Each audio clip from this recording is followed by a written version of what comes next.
क्या आप लोगों को पता है सबसे पावरफुल मंगेक्यो शेरिंगन का एबिलिटीज क्या क्या है? तू पहले जान ना पारेगा मंगेक्यो शेरिंगन क्या है। मंगेक्यो शेरिंगन शेरिंगन का विकसित रूप है और पूरा नारुतो शिपडेन में सबसे मजबूत क्लैन के गैंग कई में से एक है। पहली बार उचेहा के बीच मदारा उचेहा और उसके भाई इजुना उचेहा द्वारा संचालित होने के लिए जाना जाता है। मंगेक्यो शेरिंगन तब जागता है जब एक उचेहा को किसी प्रियजन के नुकसान के कारण गंभीर आघात का अनुभव होता है। तो अब देखते हैं कौन सा एबिलिटी सबसे ज्यादा पावरफुल है। 10 अमेतरासु। अमेतरासु ने पूरे युद्ध क्षेत्र को कवर किया। अमेतरासु मंगेक्यो शेरिंगन की पहली कुछ शक्तियों में से एक है जिसे प्रशंसकों ने नारुतो शिपडेन में देखा था। इसका उपयोग सबसे पहले इटाची उचिहा द्वारा किया गया था और इस क्षमता ने उसे अपने दुश्मनों पर हमला करने के लिए कभी न बुझने वाली काली लपटें बनाने की अनुमति दी थी। कहा जाता है कि अमेतरासु की लपटें इतनी शक्तिशाली हैं कि वे सूर्य जितनी गर्म होती हैं। इसके अलावा इन लपटों को केवल तभी बुझाया जा सकता है जब लक्ष्य पूरी तरह से भस्म हो जाए, जो सिर्फ अपनी शक्ति दिखाने के लिए है। सासुके उचिहा भी इस शक्ति का उपयोग करता है। 9 ब्लेज रिलीज होनोइकाजुची। सासुके ने ब्लेज रिलीज के साथ नारुतो पर हमला किया। सासुके उचिहा द्वारा प्रयुक्त ब्लेज रिलीज होनोइकाजुची केवल एनीमे मंगेक्यो शेरिंगन क्षमता है जिसका उपयोग उन्होंने नारुतो उजुमाकी के खिलाफ लड़ाई में किया था। अमेतरासु की काली लपटों में खुद को घेर कर सासुके ने बड़े पैमाने पर स्पाइक्स बनाए जो उसके चारों ओर सभी को तिरछा कर देते थे। वह रिनेगन के बैंशोटेन इनका उपयोग करके अपने दुश्मनों को अपनी ओर खींचकर इस तकनीक को और अधिक मजबूत बना सकता है। हालांकि नारुतो इसके उपयोग से बच गया, फिर भी ये तकनीक अभी भी बहुत सशक्त बनी हुई है। 8 यासाका मगाटामा। ब्लेज रिलीज सुसानु यासाका मगाटामा मंगेक्यो शेरिंगन की सबसे मजबूत क्षमताओं में से एक के रूप में जाना जाता है। यासाका मगाटामा का उपयोग केवल वे लोग ही कर सकते हैं जिनके पास सुसानो ओ तक पहुंच है। ये क्षमता उपयोगकर्ता को चक्र के विशाल मोती बनाने और दूर से अपने विरोधियों पर हमला करने के लिए उनका उपयोग करने की अनुमति देती है। इताची उचिहा के अनुसार ये क्षमता दूर से सुसानो द्वारा प्रदान की जाने वाली सर्वोत्तम क्षमताओं में से एक है। इसकी शक्तियां भारी क्षति पहुंचाने के लिए पर्याप्त हैं और इससे भी अधिक।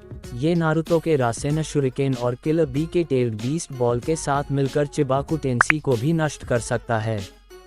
7 चिदोरी कागुत्सुची। सासुके ब्लेज रिलीज चिदोरी का उपयोग करता है।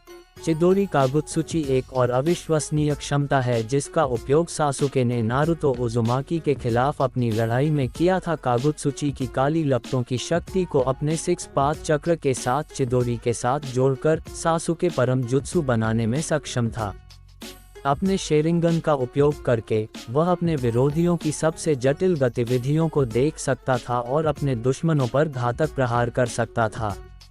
ये कहने की आवश्यकता नहीं है कि यह तकनीक अत्यधिक शक्तिशाली थी क्योंकि यह नारुतो के हाथ को उड़ाने में कामयाब रही। 6 सुसानो। सुसानो मंगेक्यो शेरिंगन की सबसे बड़ी शक्तियों में से एक है, यदि सबसे महान नहीं है। ये क्षमता केवल उन्हीं लोगों के लिए उपलब्ध है जिन्होंने दोनों आंखों में मंगेक्यो शेरिंगन को जागृत किया है।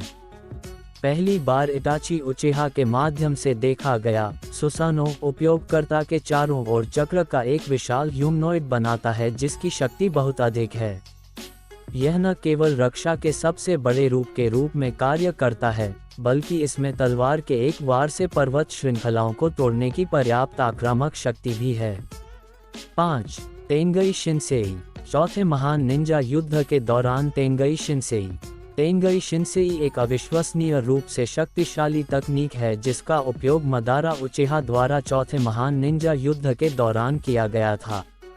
इस तकनीक का उपयोग उनके सुसानु के माध्यम से किया गया था जिसे उन्होंने शिनोबी के साथ लड़ते समय प्रकट किया था। कुछ हाथ की साइन बनाकर मदारा अंतरिक्ष से 2 विशाल उल्कापिंडों को बुलाने के लिए अपने रिनेगन की शक्ति का उपयोग करने के लिए आगे बढ़ा। जबकि यह शक्ति तकनीकी रूप से मुख्य रूप से रिनेगन के उपयोग को नियोजित करती है, इसे काम करने के लिए सुसानु की शक्ति की भी आवश्यकता होती है, जिससे यह मंगेक्यो शेरिंगन क्षमता भी बन जाता है।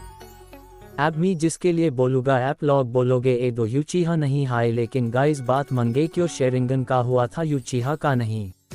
4. कामुई शूरिकेन। लिस्ट में अब तक पेश की गई सबसे मजबूत मंगेक्यो शेरिंगन क्षमताओं में से एक कामुई शूरिकेन का उपयोग काकाशी हता के द्वारा ओबिटो के 6 पाथ चक्र और मंगेक्यो शेरिंगन प्राप्त करने के बाद किया गया था। इस क्षमता ने उनके सुसानों को विशाल शूरिकेन को बुलाने की अनुमति दी, जिससे उनके द्वारा काटी गई किसी भी चीज को ढोकर दिया गया।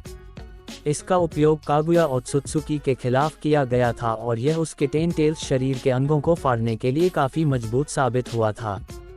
3. कामुई। ओबिटो के मंगेक्यो शेरिंगन ने उन्हें कामुई के लघु श्रेणी संस्करण का उपयोग करने की शक्ति दी। इस शक्ति का उपयोग करके ओबिटो अपने शरीर के किसी भी हिस्से को कामुई आयाम में लगभग तुरंत ले जा सकता था, ताकि ऐसा लगे कि उसे छुआ नहीं जा सकता। उसकी कामुई भी इतनी शक्तिशाली थी कि वह कामुई आयाम में जिस किसी को भी छूता था उसे कुछ ही समय में नष्ट कर देता था। इसे अविश्वसनीय रूप से खतरनाक बना देता है। मिनाटो के मुताबिक उनकी क्षमता फ्लाइंग रायजिन तकनीक से बेहतर थी। 2. कोटोमा त्सुकामी। कोटोमा त्सुकामी को यदि सबसे मजबूत नहीं तो सबसे मजबूत उचिहा गेंजुसु में से एक बताया गया है। शिजुई उचिहा के मंगेक्यो शेरिंगन के लिए अद्वितीय इस जुत्सु ने उन्हें किसी पर भी एक मजबूत गेंजुसु डालने और उन्हें अपनी इच्छा के अनुसार हेरफेर करने की अनुमति दी, बिना उन्हें एहसास हुए कि उनके साथ छेड़छाड़ की जा रही है। इस कारण से कोटोमा त्सुकामी को सबसे मजबूत जैनजुत्सु माना जाता था। यहाँ तक कि काबुतो याकुशी जैसा शक्तिशाली व्यक्ति भी इस तकनीक को काम करने से नहीं रोक सका। 1. सुकुयोमी। एटाची उचिहा द्वारा प्रयुक्त तसुकुयोमी एक अविश्वसनीय रूप से शक्तिशाली गेंजुसु है। किसी भी अन्य गेंजुसु के विपरीत तसुकुयोमी ने लोगों को एक अलग दुनिया में फंसा दिया, जहां एटाची का स्थान और समय पर पूरा नियंत्रण था। वहां एटाची अपनी इच्छानुसार चीजों में हेरफेर करने और अपने पीड़ितों को कई तरीकों से प्रताड़ित करने के लिए स्वतंत्र था। इस क्षमता का सबसे भयावह पहलू यह है कि अगर एटाची चाहे तो इसके प्रभाव में आने वाले 1 सेकंड को भी अनंत काल जैसा महसूस कराया जा सकता है। इसके अलावा ये कहानी का एकमात्र गेंजुसु है जो किसी की जान ले सकता है।